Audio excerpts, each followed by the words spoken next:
आज हम एक ऐसे योद्धा की कहानी में उतरने वाले हैं जिसकी ताकत इतनी जबरदस्त थी कि खुद लंका का महान राजा रावण भी ये जानने के लिए बेचैन हो गया कि आखिर उसकी शक्ति का राज क्या है।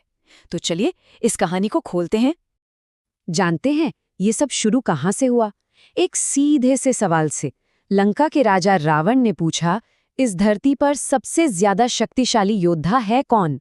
और बस यही वो सवाल था जिसने हमारी कहानी की नींव रखी और एक ऐसे योद्धा की खोज शुरू की जिसकी कोई बराबरी नहीं थी।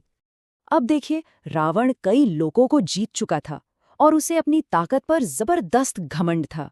लेकिन जब उसने सुना कि किष्किंधा में एक ऐसा वानर राजा है जिसे आज तक कोई हरा नहीं पाया, तो उसने फैसला किया कि वो खुद जाकर इस बात की सच्चाई पता करेगा।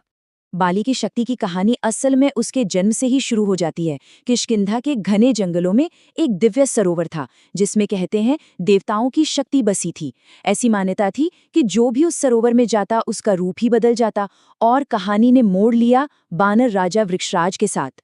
हुआ ये कि जैसे ही वानर राजा वृक्षराज उस सरोवर में उतरे, वो एक पल में ही एक बहुत ही सुंदर स्त्री में बदल गए। अब सोचिए, ये जादुई बदलाव इतना कमाल का था कि इसने आसमान से गुजर रहे दो शक्तिशाली देवताओं इंद्र और सूर्य का ध्यान अपनी ओर खींच लिया। दोनों देवता उस दिव्य स्त्री के रूप पर मोहित हो गए और उनकी दिव्य ऊर्जा से दो पुत्रों का जन्म हुआ। देवराज इंद्र की ऊर्जा से जन्मे महाबली बाली और सूर्यदेव की ऊर्जा से जन्मे बुद्धिमान सुग्रीव। दोनों को ही अपने अपने दिव्य पिता का अंश विरासत में मिला था। इन दोनों में से बाली अपने दिव्य पिता इंद्र के बहुत बड़े भक्त थे। उनकी ये जबरदस्त भक्ति और साहस जाहिर है इंद्रदेव की नजरों से छिपी नहीं रही। बाली की भक्ति और उनके पराक्रम से इंद्रदेव इतने खुश हुए कि उन्होंने बाली से कहा, पुत्र बाली, तुम्हारी भक्ति देखकर मैं बहुत खुश हूं। तुम्हारे इस बेजोड़ बल को देखते हुए मैं तुम्हें एक वरदान देना चाहता हूं। और सुनिए, ये कोई मामूली वरदान नहीं था। इंद्र ने बाली को एक ऐसी शक्ति दी कि वो जिस किसी से भी लड़ने जाएंगे, सामने वाले की आधी ताकत अपने आप बाली में आ जाएगी। मतलब लड़ाई शुरू होते ही बाली अपने दुश्मन की शक्ति खींचकर और भी ज्यादा, कहीं ज्यादा शक्तिशाली हो जाते थे। और फिर वो पल आ ही गया जिसका सबको इंतजार था। बाली की इस अनोखी शक्ति के बारे में सुनकर अपनी ताकत के नशे में चूर रावण किष्किंधा के दरवाजे पर आ खड़ा हुआ और उसने बाली को सीधी चुनौती दे दी। रावण ने बड़े अहंकार से कहा, बाली, मैंने सुना है कि तुम्हें आज तक कोई हरा नहीं सका। मैं लंकापति रावण तुम्हें युद्ध के लिए ललकारता हूं। पर बाली उस राक्षस राजा को देखकर जरा भी नहीं घबराए।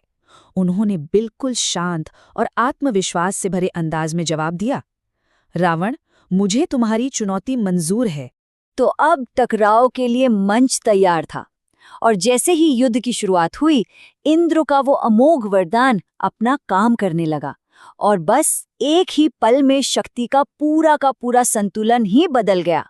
यहाँ पर जो हुआ वो बहुत ही दिलचस्प था। ये लड़ाई असल में शुरू होने से पहले ही खत्म हो चुकी थी।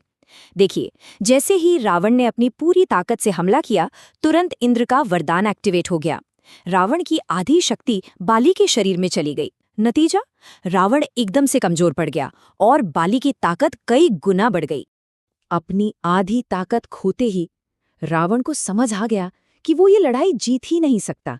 उसने अपनी हार मान ली और बोला, बाली, अब मैं समझ गया हूं कि इस दुनिया में तुम्हें कोई नहीं हरा सकता। सोचिए, ये शब्द ब्रह्मांड के सबसे शक्तिशाली प्राणियों में से एक के मुंह से निकले थे। तो इस पूरी कहानी का सार क्या है? यही कि बाली की शक्ति सिर्फ उनके दिव्य जन्म से नहीं, बल्कि उनकी गहरी भक्ति से भी आई थी।